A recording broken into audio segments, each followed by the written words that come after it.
So if you bump into someone in the street and you knock their coffee over, are you going to say, Sorry for that. I don't think so? Do not say, Sorry for that. this is appalling. According to ChatGPT, technically, Sorry for that. is correct. But it sounds so unnatural. So please don't use. Sorry for that. So if you find yourself doing one of these, you need to apologize by saying, Oh, sorry about that. Let's hear that one more time. Sorry about that. so you can use Sorry for.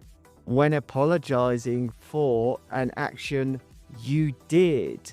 For example, you can use sorry for with a verb, and it must be in the ing form of the verb. For example, you could say, Sorry for being late. Sorry for interrupting you. I'm sorry for making you wait. or you can use sorry for with a noun. For instance, we can say, Sorry for the delay. Or sorry for the inconvenience.